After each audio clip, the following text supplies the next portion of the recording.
अच्छा जी। बिस्मिल्लाहिर्रहमानिर्रहीम। Welcome after a very long break of Eid. और इंशाल्लाह अब हम एडवांस इलेक्ट्रॉनिक्स का lecture nearly after 10 days record करेंगे। और हम शुरू किया था हमने common emitter configuration, I think so. तो हमने पढ़ा था कि कॉन्फ़िगरेशंस जो है वो तीन तरह के नॉर्मली हम पढ़ते हैं: कॉमन एमिटर, कॉमन बेस और कॉमन कलेक्टर। एक बायासिंग है, बैटरी कनेक्ट करना, और एक कॉन्फ़िगरेशन है, ठीक है।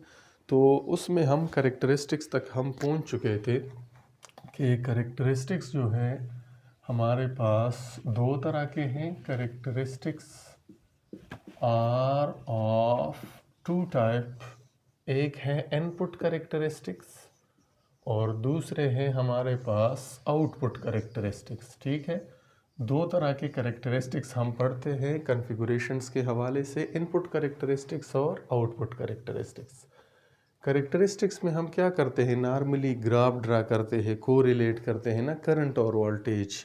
एक एक्सिस पे हम ड्रा करते हैं वोल्टेज और दूसरे एक्सिस पे हम ड्रा करते हैं करंट, ठीक है।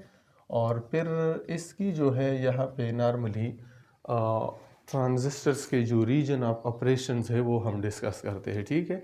अच्छा, इनपुट करेक्टरिस्टिक्स और आउटपुट करेक्टरिस्टिक्स। इनपुट करेक्टरिस्टिक्स में हम एक एक्सिस पे लेंगे इनपुट करंट और दूसरे एक्सिस पे हम लेंगे इनपुट वोल्टेज, ठीक है। ये कर्व होगा, ग्राफ होगा between input current and input voltage. और जो आउटपुट करेक्टरिस्टिक्स है वो रिलेशन होगा या ग्राफ होगा बिटवीन आउटपुट करंट और आउटपुट वोल्टेज, ठीक है। आउटपुट करंट और आउटपुट वोल्टेज।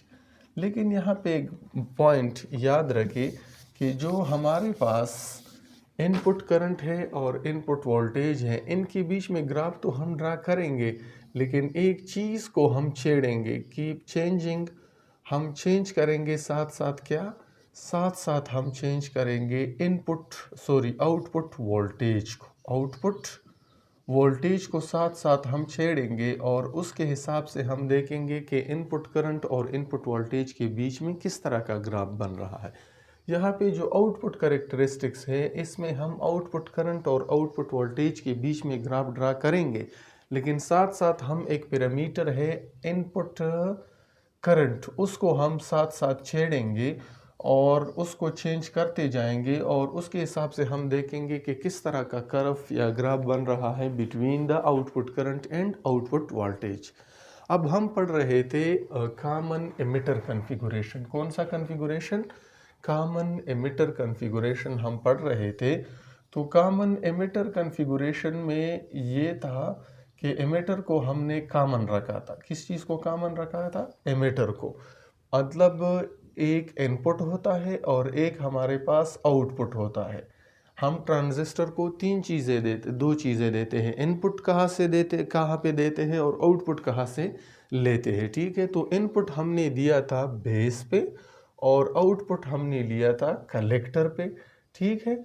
और एमिटर को हमने क्या किया था? ग्राउंड रखा था या कॉमन रखा था। अगर देखा जाए तो कुछ इस तरह का सीन था, ठीक है। ये था एमिटर, इसको हमने ग्राउंड रखा था, यहाँ पे हमने इसको सप्लाई दी थी, ठीक है। और जो क्या नाम है, इधर इसको भी यहाँ पे हमने इनपुट करंट अप्लाई किया था। दिस वाज बेस, ये बेस था, ये कलेक्टर था और ये क्या था? एमिटर था। तो एमिटर को हमने ग्राउंड किया था कॉमन एमिटर कॉन्फ़िगरेशन में। बेस पे हमने इनपुट दी थी और कलेक्टर साइड पे हमने आउटपुट यहाँ से ली थी। तो अब इनपुट करंट हमारे पास होगा आई बेस और इनपुट वोल्टेज जो होगा वो हमारे पास होगा voltage from base to emitter. Base to emitter जो वोल्टेज होगा वो हमारे पास होगा इनपुट वोल्टेज। सिमिलरली यहाँ आउटपुट पे जो करंट है वो आउटपुट हम कलेक्टर से लेते हैं, तो वो हमारे पास होगा IC कलेक्टर करंट। और आउटपुट वोल्टेज जो है वो हमारे पास होगा VCE। तो यहाँ पे हम ग्राफ ड्रा करेंगे बिटवीन इनपुट करंट और इनपुट वोल्टेज, लेकिन साथ साथ किसको छेड़ेंगे? आउटपुट वोल्टेज को। तो आउटपुट वोल्टेज कौन सा है?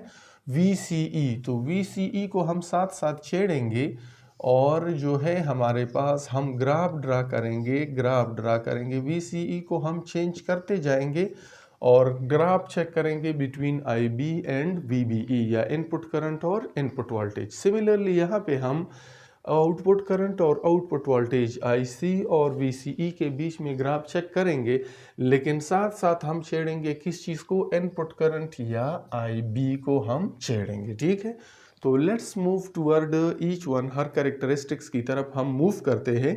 ठीक है, तो हमने पढ़ा था कि जो क्या नाम है common emitter configuration with NPN हमने पिछले लेक्चर में ड्रा किया था। NPN कॉन्फ़िगरेशन दो तरह के ट्रांजिस्टर्स की वो है NPN और दूसरा है PNP। NPN में हम P को सैंडविच करते हैं बिटवीन द टू, इस तरह NPN इस तरह का था। ठीक है, NPN, ठीक है, हमने P को सैंडविच किया था बिटवीन द टू ends। और PNP क्या है, हम N को सैंडविच करेंगे बिटवीन द टू, क्या नाम है उसका, बिटवीन द टू पीस। ठीक है, तो चलो हम PNP के हिसाब से इनकी कॉन्फ़िगरेशन जो है वो क्या करते हैं, ड्रा करते हैं, तो चेक करते हैं कि क्या बनता है। ठीक है, तो यहाँ पे चेक करें आप लोग ज़रा, this is suppose P region, ये मिडल में हमने N को सैंडविच किया हुआ है और ये हमारे पास है P। ठीक है, तो यहाँ पे अब हम इसको क्या करते हैं, ये सपोज कलेक्टर वाला रीजन है, दिस वन इज़ बेस और ये हमारे पास है एमिटर।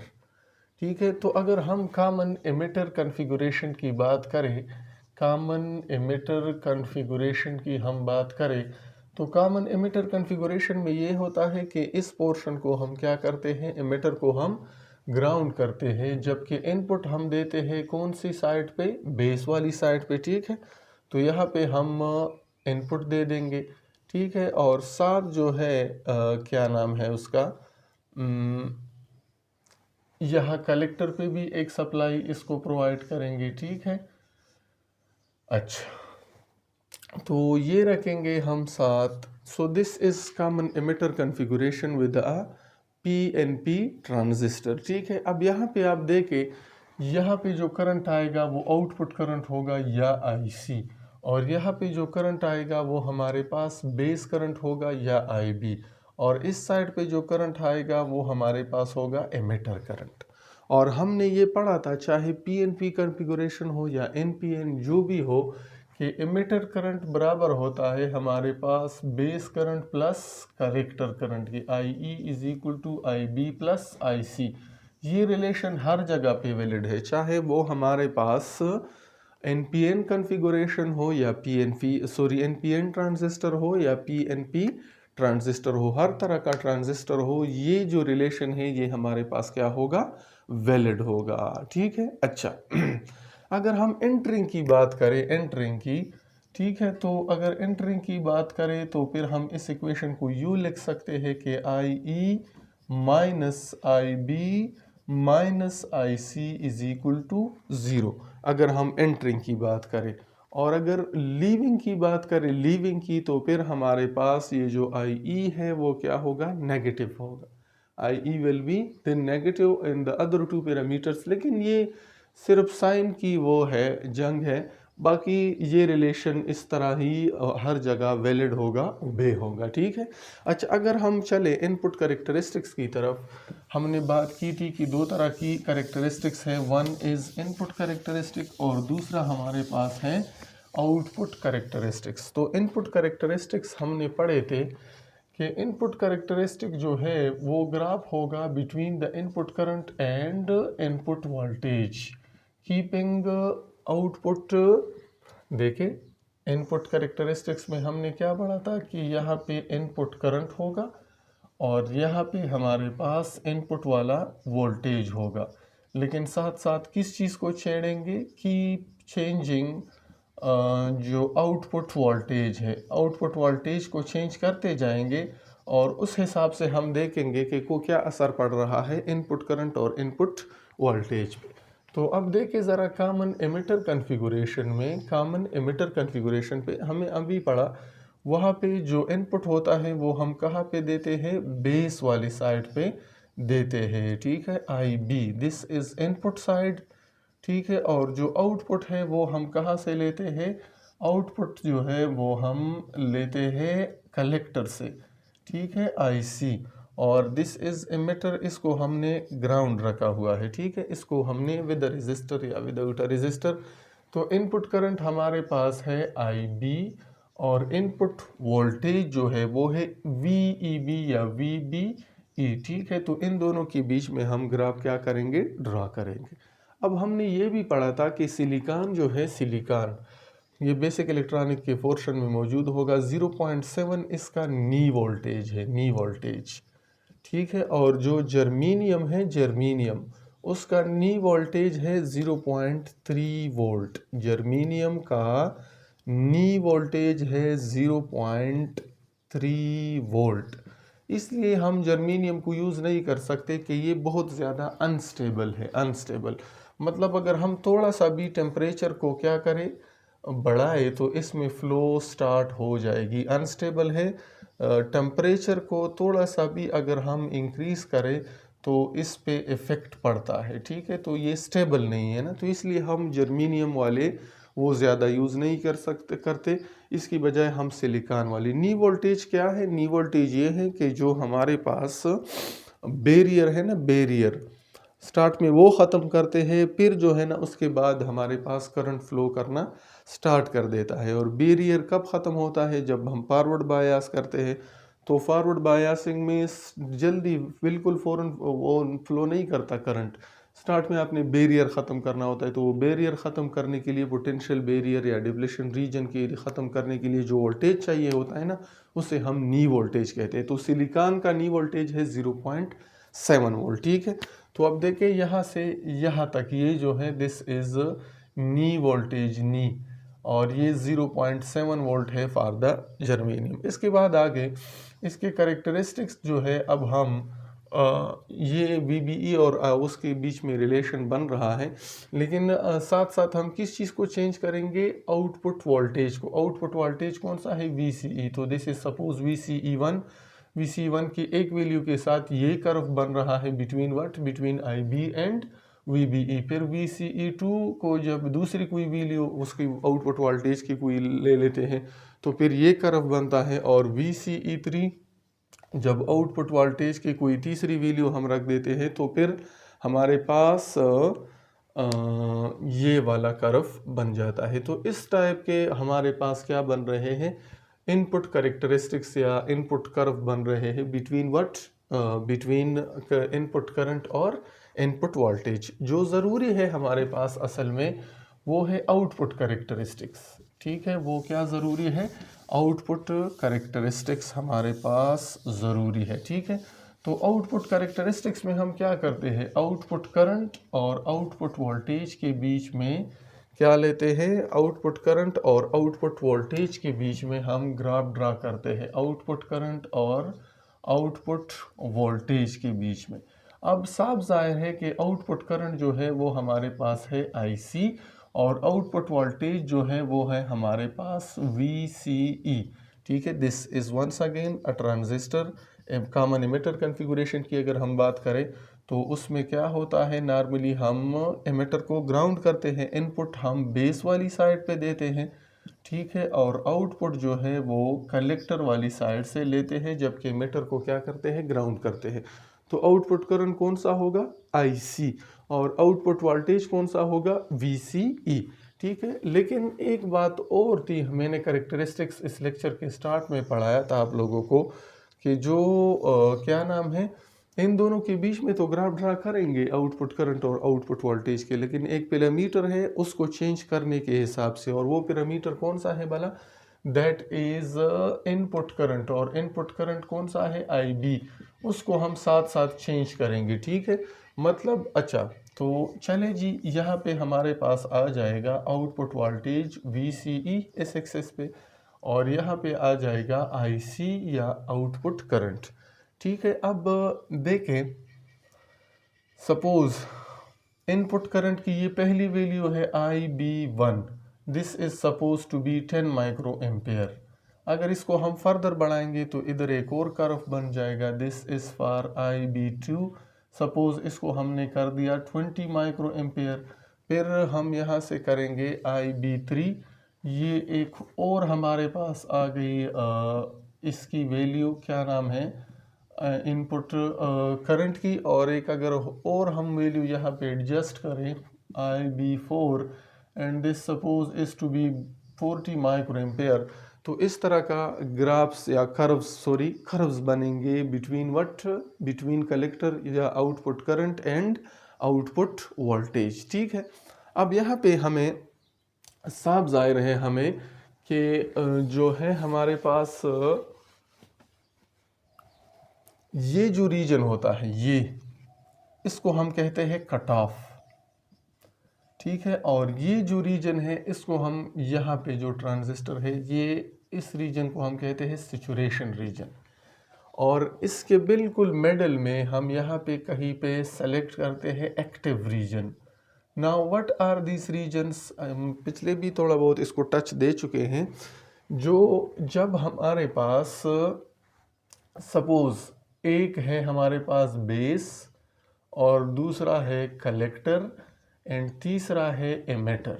ठीक है, तो हमारे पास कितने जंक्शन बन रहे हैं, बेस एमिटर जंक्शन, ठीक है, और बेस कलेक्टर जंक्शन। ठीक है, तो ये बन गया CB जंक्शन और दूसरा बन गया हमारे पास EB जंक्शन। दो जंक्शन हमारे पास बन रहे हैं। ठीक है, जब हमारे पास दोनों फॉरवर्ड बायास हो, ठीक है, ये जंक्शंस जो है बोथ फॉरवर्ड बायास हो तो फिर क्या होगा, और जब बोथ रिवर्स बायास्ड हो तो फिर क्या होगा। जब दोनों फॉरवर्ड बायास होंगे तो ट्रांजिस्टर जो है ये ऑपरेट करेगा इन सैचुरेशन रीजन ऑफ ऑपरेशन, कि ट्रांजिस्टर जो है ये सैचुरेशन रीजन ऑफ ऑपरेशन में वर्क कर रहा है। और जब दोनों हमारे पास रिवर्स बायास हो फिर जो ट्रांजिस्टर है वो कट ऑफ रीजन में ऑपरेट करेगा। और जब एक जो है वन फॉरवर्ड बायास हो और एक रिवर्स बायास हो फिर जो है ट्रांजिस्टर हमारे पास ऑपरेशन करेगा इन active region of operation. Active region of operation में हमारे पास ट्रांजिस्टर क्या करेगा, ऑपरेट करेगा। ठीक है, तो जो एमिटर बेस जंक्शन है अगर वो हमारे पास फॉरवर्ड बायास है, ये फॉरवर्ड बायास है और ये क्या है, रिवर्स बायास है। एमिटर बेस जंक्शन जो है, एमिटर बेस जंक्शन अगर फॉरवर्ड बायास है और कलेक्टर बेस जंक्शन जो है अगर रिवर्स बायास है तो ट्रांजिस्टर ऑपरेट करेगा emitter base junction, emitter base junction, this junction, ये एमिटर है, बेस है और ये एमिटर है। अगर ये जंक्शन फॉरवर्ड बायास्ड है तो फिर ट्रांजिस्टर, और ये वाला रिवर्स बायास है तो फिर ट्रांजिस्टर ऑपरेट करेगा इन एक्टिव रीजन ऑफ ऑपरेशन। ठीक है, अब जब transistor active region of operation में वर्क करता है एक्टिव रीजन में तो फिर हम ट्रांजिस्टर को यूज़ कर सकते हैं as an amplifier. Active region of operation में ट्रांजिस्टर के दो अहम काम हैं, transistor can be used as a switch and transistor can be used as an amplifier. अब स्विच ये है कि ऑन ऑफ लॉजिक गेट्स में जो होता है ना 1-0, ठीक है, 1-0 ऑन ऑफ, तो उसको हम कहते हैं कि transistor can be used as a switch. और एक्टिव रीजन ऑफ ऑपरेशन में ट्रांजिस्टर एज एन एम्पलीफायर, मतलब इनपुट हम थोड़ा सा दे देते हैं और वो सिग्नल को क्या करता है, सिग्नल को बढ़ा देता है ना, ठीक है, उसको एम्पलीफाई करता है। फ्रीक्वेंसी तो उसकी चेंज नहीं होती लेकिन एम्पलीट्यूड उसका क्या हो जाता है, बढ़ जाता है। तो हम कहते हैं कि ट्रांजिस्टर वर्क कर रहा है एज एन एम्पलीफायर। तो एक्टिव रीजन ऑफ ऑपरेशन में ट्रांजिस्टर वर्क करता है as an amplifier, while saturation और कट ऑफ रीजन जो है इनको हम यूज़ करते हैं ट्रांजिस्टर का एज अ स्विच, क्योंकि कट ऑफ में 0 नो वोल्टेज और सैचुरेशन में मैक्सिमम वोल्टेज 1। तो 1-0 जो है, 1-0 क्या है, लॉजिक गेट्स है, 1 पे मतलब ऑन और 0 पे स्विच हमारे पास क्या है, ऑफ है। तो सैचुरेशन और कट ऑफ रीजन जो है इसको हम यूज़ करते हैं एज अ लॉजिक गेट्स या स्विचिंग। ट्रांजिस्टर को हम स्विचिंग के लिए क्या कर सकते हैं, यूज़ कर सकते हैं। ठीक है, तो ये था हमारे पास अब यहाँ पे जो ज़रूरी चीज़ है, इस लाइन को जब हम ज्वाइन करेंगे और ये जो सेंट्रल पॉइंट आएगा उसको हम क्यूसेंट पॉइंट कहते हैं, उसके बारे में भी हम डिस्कशन करेंगे। लेकिन फ़िलहाल आप लोग ये 3 रीजन्स ऑफ ऑपरेशन जो है याद रखें, ठीक है। नॉर्मली ये जो रीजन है इसको कंसिडर करते हैं सिचुएशन रीजन ऑफ ऑपरेशन, ये जो है इसको हम कंसिडर करते हैं cut off region of operation, ठीक है। और अगर इससे ऊपर वाले की हम बात करें तो ये हमारे पास है एक्टिव रीजन ऑफ ऑपरेशन, ठीक है। तो ये 3 रीजन ऑफ ऑपरेशन थे, ठीक है। अच्छा, आगे अगर हम मूव करें,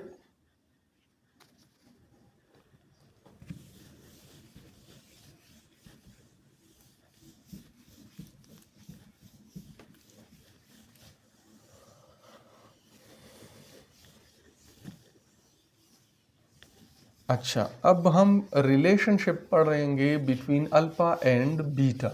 what is alpha and what is beta, ये गेन्स है दो, ठीक है। रिलेशनशिप बिटवीन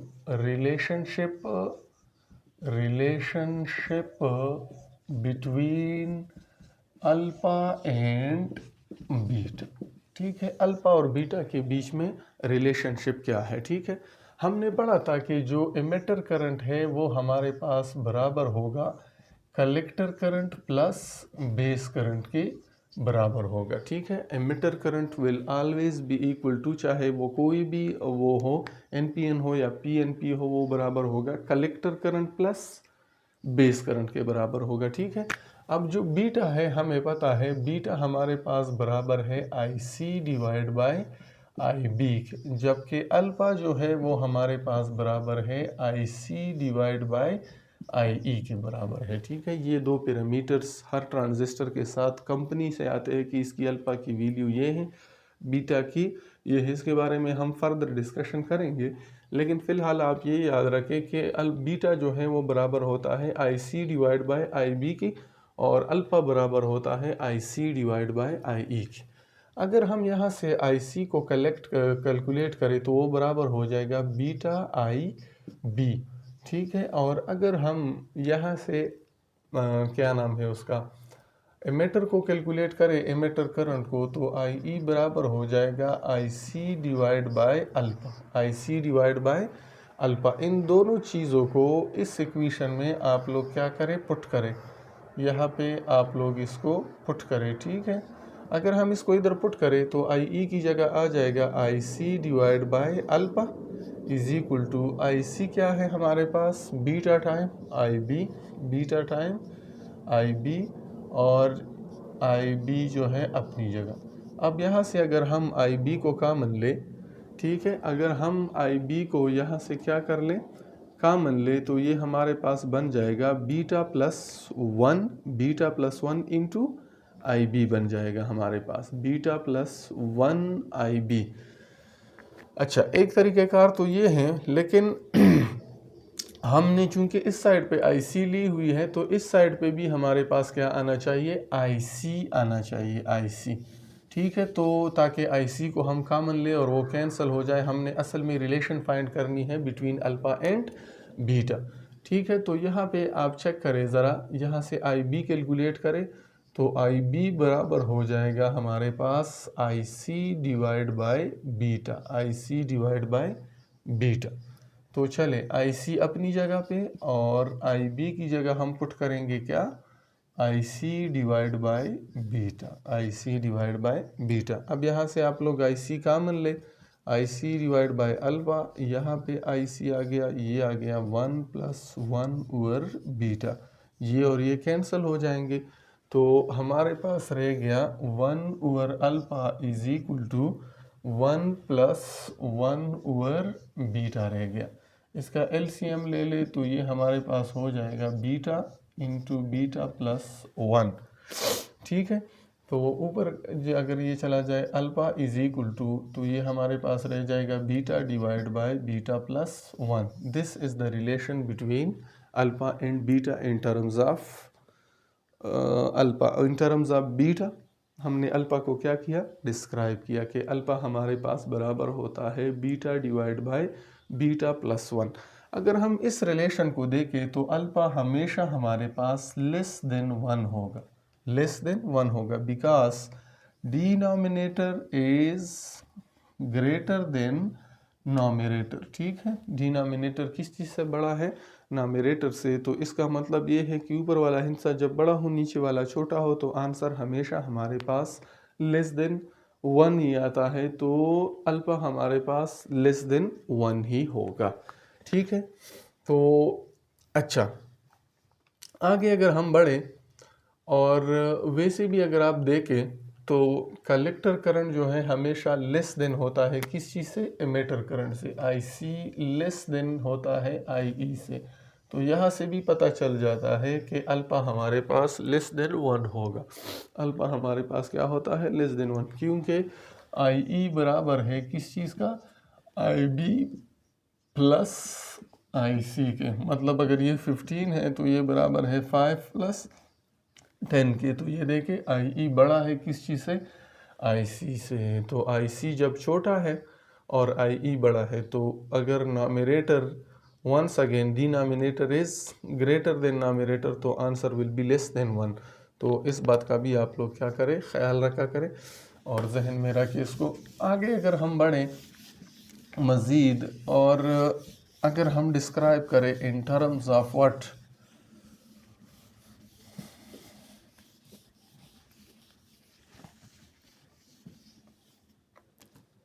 अच्छा देखिए, हमने पढ़ा कि आई ई बराबर हो जाएगा I C divide bye I B. ठीक है, और हमने ये भी पढ़ा कि हमारे पास अल्फ़ा बराबर होगा आई सी डिवाइड बाय आई ई के, जबकि बीटा बराबर होगा आई सी डिवाइड बाय आई बी के। ठीक है, अच्छा अब यहाँ से हमने पढ़ा कि आई ई बराबर होगा किस चीज़ के? आई सी डिवाइड बाय अल्फ़ा के। और यहाँ से हमने पढ़ा कि आई बी बराबर होगा आई सी डिवाइड बाय बीटा के। इन दोनों को हमने फिर इधर पुट कर दिया, तो I C divide by alpha is equal to, इसको हमने इधर पुट कर दिया आई सी अपनी जगह पे, और इसको हमने पुट कर दिया कहाँ पे? आई सी डिवाइड बाय बीटा पे। तो इससे हमारे पास एक रिलेशन आया, आई सी कैंसिल हो जाएगा 1 + 1 ओवर बीटा। ये एक रिलेशन हमें मिला था।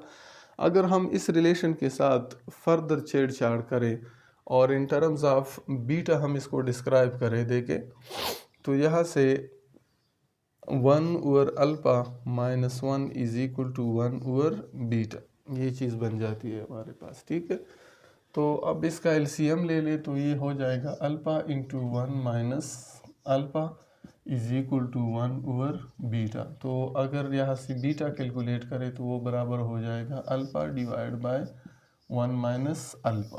तो ये आ गया beta in terms of, sorry beta in terms of alpha. हाँ ठीक है, तो आप देखिए ज़रा, beta will be greater than 1। Beta हमारे पास क्या होगा? ग्रेटर देन 1 होगा, because denominator is less than nominator.